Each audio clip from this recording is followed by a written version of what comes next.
সংসারে নারীর সর্বোচ্চ ত্যাগেই পূর্ণতা আসে। ধৈর্যটাকে বাড়িয়ে সংসারে নারীর চাহিদা কমিয়ে চললেই কিন্তু সংসারে সুখ আসে। আসসালামু আলাইকুম, রেজনা লাইভ ব্লগে আপনাদের সবাইকে স্বাগত। দূরে এবং কাছে যে যেখান থেকে আমার ভিডিওটি দেখছেন, আশা করি সবাই ভালো আছেন। আলহামদুলিল্লাহ, আমরাও ভালো আছি। তো যারা আমার ভিডিওটি দেখছেন, অবশ্যই একটা লাইক দিয়ে ভিডিওটি কন্টিনিউ করবেন আর চ্যানেলটি সাবস্ক্রাইব করে পাশে থাকা বেল বাটনটি প্রেস করে অল অপশন সিলেক্ট করে রাখতে পারেন। এতে করে আমি যখন কোনো নতুন ভিডিও আপলোড করব, সঙ্গে সঙ্গে নোটিফিকেশান পেয়ে যাবেন। আর আপনারা আপনাদের সময় সুযোগ করে দেখে নিতে পারবেন। তো আজকের ব্লগটি শুরু করছি একদম সুন্দর একটা বিকেল থেকে। সুন্দর একটা নার্সারিতে এসে ফুলগুলো দেখে মার্শাল্লাহ, মন তো একদম ভরে গিয়েছে। এত সুন্দর সুন্দর রং বেরঙের ফুল দেখে তো এসেছিলাম বর্ষা সিজনে কয়েকটা গাছ নিতে। তো তেমন একটা গাছ পেলাম না, ওনারা বলল যে আর কয়েকটা দিন অপেক্ষা করতে হবে। তো যাই হোক, খুব সুন্দর করে নার্সারিটা ঘুরলাম আর রং বেরঙের ফুল দেখে মনটা একদম আনন্দে ভরে গেল। মানে বিকেলটা একদম অন্যরকম সুন্দরভাবে উপভোগ করলাম। ভীষণ ভালো লাগা। তারপরে চলে এলাম শপিং করতে। আসলে নারী মানে কিন্তু শাড়ি আর গহনা। আর এ দুটো জিনিস কিন্তু নারীর কাছে অনেক বেশি ভালো লাগার এবং অনেক বেশি পছন্দের। যতই আমরা আপডেট হই না কেন, তবুও বিশেষ বিশেষ অকেশনে শাড়ি কিন্তু লাগেই। তো চলে এলাম কিন্তু এই যে বেশ কিছু শাড়ি দেখতে। আর এই শাড়িগুলো এজন্যই ভালো লেগেছে, কারণ এটা ভিতরটা কিন্তু একদমই কাজ নেই। শুধু আঁচলটায় অল ওভার কাজ করা আর চিকন প্যাড। আর সেজন্যই কিন্তু শাড়িটা খুব বেশি গর্জিয়াস লাগছিল। তো ভিতরটা যদি খুব বেশি কাজ থাকতো তাহলে কিন্তু একটুকু ভালো লাগতো না। তো শুধু আঁচলে এই কাজটার জন্যই কিন্তু অনেক বেশি গর্জিয়াস লাগছে। আর মাশাআল্লাহ, সবগুলো কালারই কিন্তু অনেক সুন্দর। তো এই সবুজ কালার শাড়িটাও কিন্তু আমার কাছে বেশ ভালোই লেগেছে। তো পাড়টা কিন্তু অনেক সুন্দর। আর ব্ল্যাক কালার তো আমার খুব পছন্দের, কিন্তু যেহেতু অল ওভার কাজ আর সেজন্য সেটা আমরা অ্যালাউ করলাম না। সবগুলো শাড়ি মোটামুটি খুব সুন্দর। মানে কালারগুলো, তাদের কাজের ফিনিশিং সবগুলো মিলে অনেক ভালো লাগে। আর নারী মানেই কিন্তু শাড়ি। শাড়ি গহনা দিয়েই কিন্তু নারী সাজলে তারকে মানে অন্যরকম একটা সুন্দর লাগে। তো প্রত্যেকটা মেয়েরাই কিন্তু আমরা শাড়ি পরি বা না পরি, কিন্তু শাড়ি কিনতে বা বিশেষ অনুষ্ঠানে পরতে কিন্তু আমরা খুব পছন্দ করি। আর সবগুলো শাড়ি এত ভালো লেগেছে। তো যাক, এট লাস্ট কিন্তু আমরা শেষে এই যে মেরুন কালার শাড়িটাই নিয়েছি। মানে কালারটা খুব সুন্দর লাগছিল আর অকেশনেও পরা যাবে। তো সেই ভেবেই কিন্তু আমরা নিলাম। আর সবুজ কালার শাড়ি কিন্তু অলরেডি আছে দেখে আর ওই শাড়িটা নেওয়া হলো না। ওই যে বললাম, ধৈর্যটাকে বাড়িয়ে সংসারে নারীর চাহিদা কমিয়ে চললেই কিন্তু সংসারে সুখ আসে। আসলে ভালো লাগলে তো অনেক কিছুই নিতে ইচ্ছে করে, কিন্তু তারপরে কিন্তু সবসময় সব কিছু নেওয়া যায় না। সংসারের সুযোগ সুবিধা অবস্থা সব দিক থেকে বিবেচনা করে অনেক ভালো লাগা, অনেক ইচ্ছে, অনেক স্বপ্নগুলোকে কিন্তু প্রত্যেকটা নারীকে বিসর্জন দিতে হয়। অবশ্যই এখানেও একটা সুখ আছে। তো এই সংসারে সব কিছু ভালো লাগাতে কিন্তু এটুকু ছাড়তে কোনো নারী মানে খুব বেশি কুণ্ঠাবোধ করে না। সর্বোচ্চ ত্যাগে একজন নারীর পূর্ণতা আসে সংসারে। এটা আমি মনে প্রাণে বিশ্বাস করি। একজন মা, একজন গৃহিণী কিন্তু অনেকটা ছেড়ে দিয়েই সংসারে টিকে থাকে। তো যাই হোক, শপিং শেষে কিন্তু বাসায় এসে সবার আগে চা বসিয়েছি।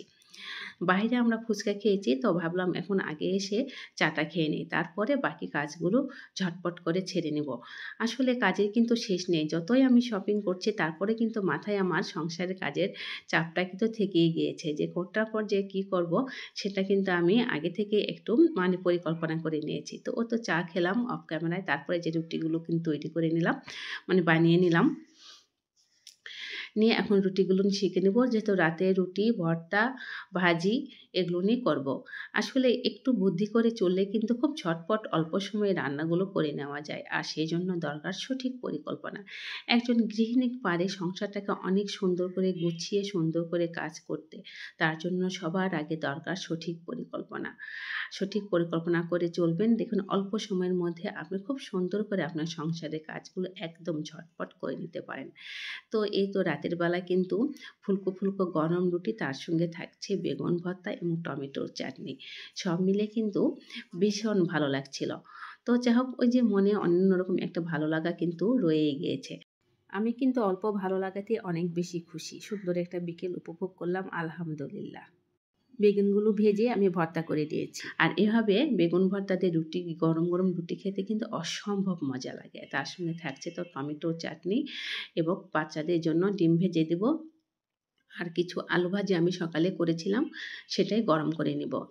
আসলে একজন মা জানে তার বাচ্চাদের পছন্দটা কোথায় এবং সংসারে কোথায় কিভাবে চলতে হবে, এটা মেনেই কিন্তু আমরা সব গৃহিণীরা কাজ করি। আর এতে করে কিন্তু সংসারে সুখ আছে, সচ্ছলতা আসে। যে যে অবস্থাতেই থাকি না কেন সে তার মতো করে যদি সংসারটাকে মানিয়ে ধৈর্যটাকে বাড়িয়ে চাহিদাকে কমিয়ে আমরা চলতে পারি, তবে আমরা কিন্তু সেই অবস্থা থেকে অনেক বেশি ভালো সুখী থাকতে পারবো। অন্যের কি আছে সেটা দেখে না দেখে নিজের মতো করে নিজের ভালো লাগা সময়গুলোকে উপভোগ করুন। তাহলে দেখবেন সংসার আপনার কাছে স্বর্গের মতো। আমি আমার প্রত্যেকটা কাজই খুব ভালোবেসে করার চেষ্টা করি। হ্যাঁ, মানুষ মাত্রই খারাপ লাগা থাকে, কিন্তু সেটাকেও অনেক সময় বাদ দিয়ে খুব আনন্দের সাথে ছোট, ছোট কাজগুলো করে ছোট, ছোট সময়গুলোকে আমি উপভোগ করি। কারণ এই ছোট্ট জীবনে মন্দ থাকাটা অনেক বড় একটা বোকামি। তো আলুটা কিন্তু আমি হালকা করে গরম করে নিলাম। রুটির সঙ্গে বাচ্চারা যেন খেতে পারে আর সেটা ভেবেই। আর কিছু রুটি আমি কিন্তু হালকা সেঁকে সকালের জন্য রেখে দেবো। এতে করে কিন্তু সকালে আমাকে খুব বেশি তাড়াহুড়ো করতে হবে না। যেহেতু আমার মেয়ে মর্নিং শিফট, অনেক সকালে উঠে ওকে খাইয়ে আমাকে নিয়ে যেতে হয়। আর সেজন্যই কিন্তু আমি মাঝে, মাঝেই বেশি করে রুটি একটু বানিয়ে সকালের জন্য এভাবে রেখে দেই। এতে করে খুব সুবিধা হয়। মানে আপনি কাজগুলো যদি একটু এগিয়ে করে রাখতে পারেন, তাহলে দেখবেন সকালটা আপনার কাছে অনেক বেশি আরামদায়ক এবং স্বস্তিকর মনে হবে। তো এভাবে নরমাল ফ্রিজে আপনি রেখে কিন্তু ১ সপ্তাহ বেশি অনায়াসে খেতে পারেন। আর রুটিগুলো মাশাআল্লাহ অনেক সুন্দর কিন্তু ফোলে। অনেকেই বলে যে ফ্রিজে রাখলে ফোলে না। কিন্তু না, অনেক সুন্দরভাবে রুটিগুলো ফুলকো, ফুলকো হয়। অফ ক্যামেরায় বাচ্চাদের কিন্তু রাতের খাবারটা দিয়ে দিয়েছি। তারপরে বেশ কিছু মটরশুঁটি এনেছে, তো ভাবলাম এই কাজটাও রাতেই করে নেই। এতে করে সকালে আমার জন্য অনেক বেশি সুবিধা হবে।